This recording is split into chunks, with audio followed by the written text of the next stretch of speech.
हम फिल्म क्यों देखते हैं? ऐसा क्या है जो फिल्मों की तरफ खींचता है? कहानी, इमेज, उसके भीतर क्या चलता है?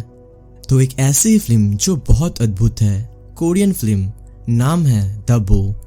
IMDb की ओर से इन्हें 7.1 की रेटिंग मिली है। द बो एक अकेले बूढ़े आदमी और 17 वर्ष से लड़की के बारे में फिल्म है। ये एक विजुअल सेडक्टिव स्टोरी है। बूढ़ा आदमी एक शब्द नहीं बोलता और फिल्म का अधिकांश हिस्सा अपनी मछली पकड़ने वाले नाव पर बिताता है।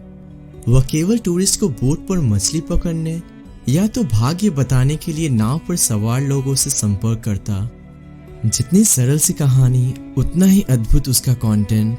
इसके डायरेक्टर है किम कि-डुक, जिनकी खासियत है कि वे डायलॉग को विजुअल से ज़्यादा खेलते हैं और वही हमारे दिमाग पे छपा रह जाता है।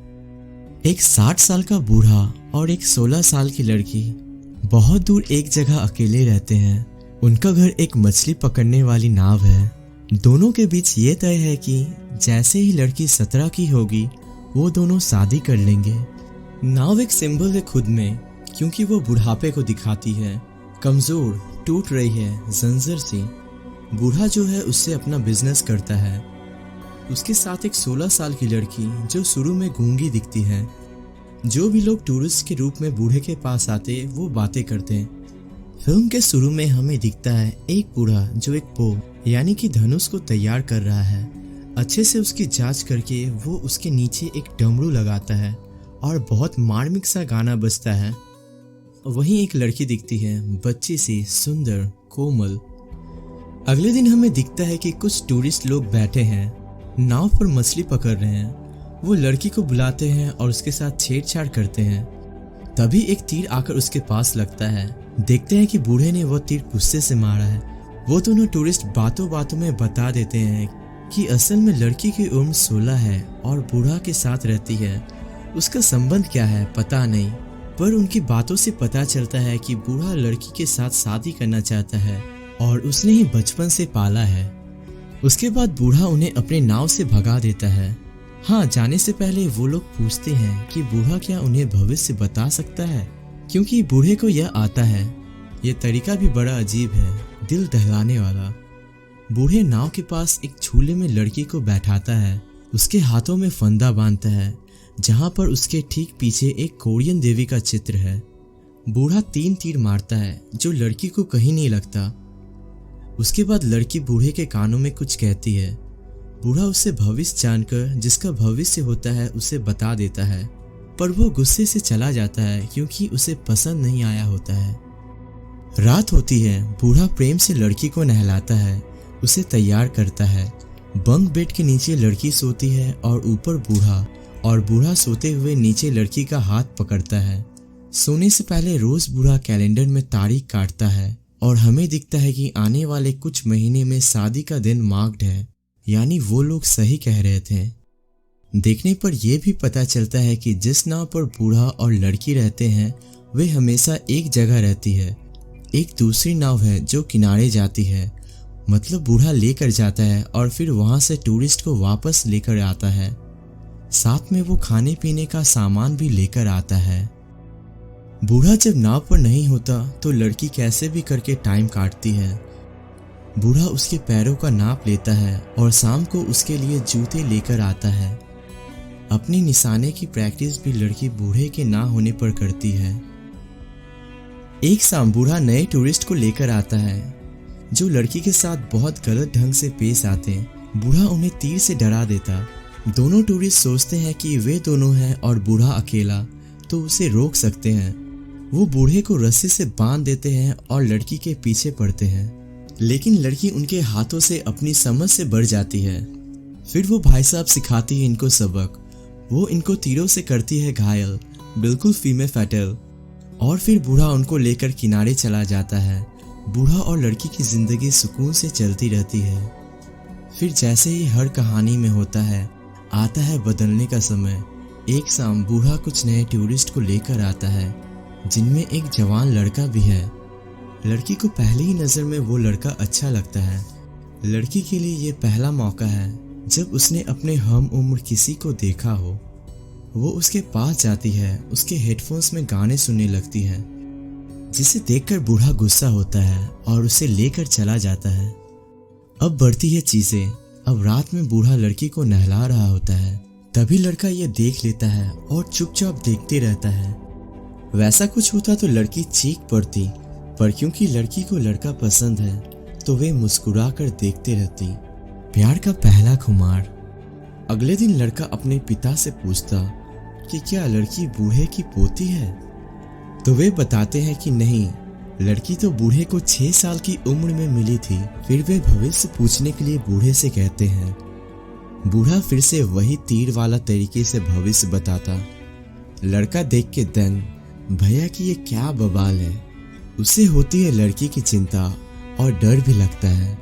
तब जाकर उसे पता चलता है कि बूढ़ा भी बोल सकता, क्योंकि वो उसके पापा के कानों में भविष्य बताता।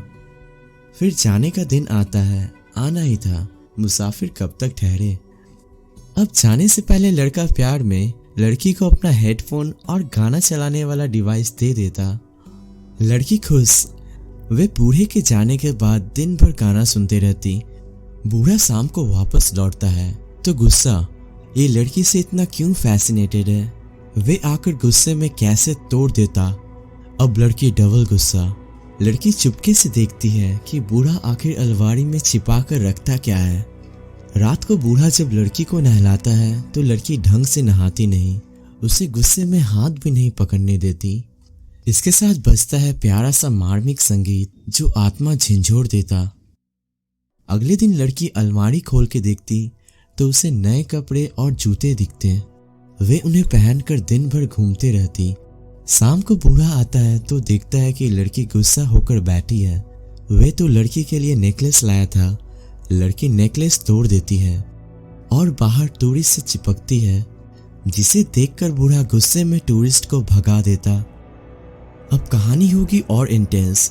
तो अब एंट्री फिर से उसी लड़के की होती है। लड़की खुश कि प्यार लौट आया। वे दोनों बातें करते हैं और खुद में हंसते हैं। बूढ़ा ये सब देख के जलन से मर रहा होता, बेचारा बूढ़ा।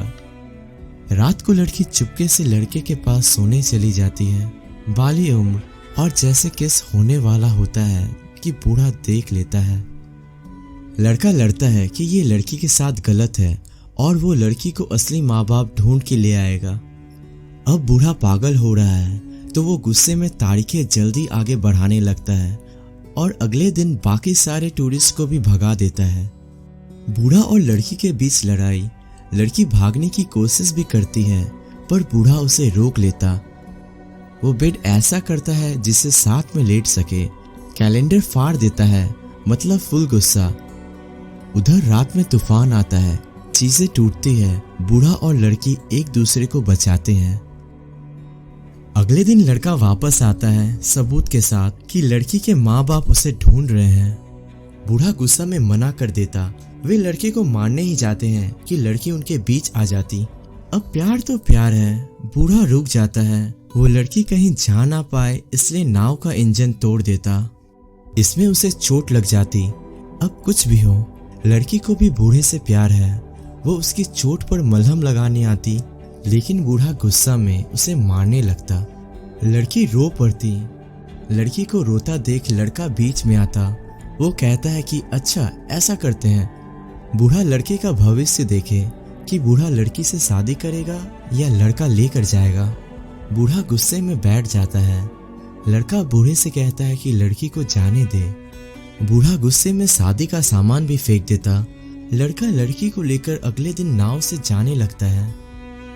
उन्हें नहीं पता कि बूढ़े ने रात में रस्सी का एक सिरा नाव से बांधकर अंदर दूसरा सिरा अपने कमरे में रखा है, जिसका फंदा बनाकर वो अपने गले में डाल लेता है। मरने वाला ही होता है कि आगे की नाव रुक जाती है। लड़की समझ जाती है कुछ गड़बड़ है। वो रस्सी काट देती है और वापस लौटकर बूढ़े को मरने की हालत में देखती। ये देखकर उसका दिल पसीज जाता है और उसे एहसास होता है कि असल में वो भी बूढ़े से बहुत प्यार करती है। अगले दिन बूढ़ा सारे रस्मों और रिवाज के साथ लड़की को तैयार करता है। वो दोनों बहुत खुश होते हैं। दोनों शादी करते हैं और दूसरी नाव पर जाते हैं। अब ऐसा लगता है कि सुहागरात होगी, पर ये क्या, बूढ़ा बस लड़की के कपड़े उतारता और गाना बजाता है। लड़की सोती है तो वो तीर उसकी तरफ साधता, लेकिन फिर हवा में छोड़ देता और खुद पानी में कूद जाता है। लड़की की नाव वापस आने लगती। लड़का ये देखकर खुश, पर तभी लड़की ऐसे हरकत करती है, ऐसा लगता है कि बूढ़े का आत्मा लड़की से इंटीमेट कर रहा हो। हवा में छोड़ा तीर उसके पैरों के ठीक बीच आकर गिर जाता। लड़का कैसे भी कूदकर लड़की के पास जाता है। लड़की बहुत घबराई हुई होती है और वो देखता है कि उसके पैरों के बीच से खून निकल रहा है। फिर लड़का लड़की किनारे की तरफ बढ़ते हैं और पीछे लड़की की नाव डूब जाती है, जिसमें वो और बूढ़ा रहते थे। फिल्म की क्लाइमैक्स यही सबसे अद्भुत है। कुछ बहुत सरियल होना शुरू होता है। क्या असल में बूढ़े के पास कुछ ऐसा था जो किसी को पता नहीं?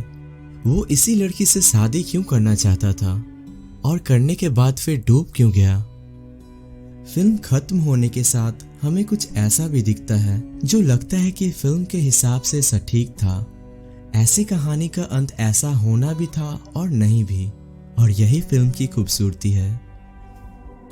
दोस्तों, आपको अगर इस मूवी की स्टोरी लाइन अच्छी लगी हो तो कमेंट्स में ज़रूर बताना। Thank you. Till then, good bye.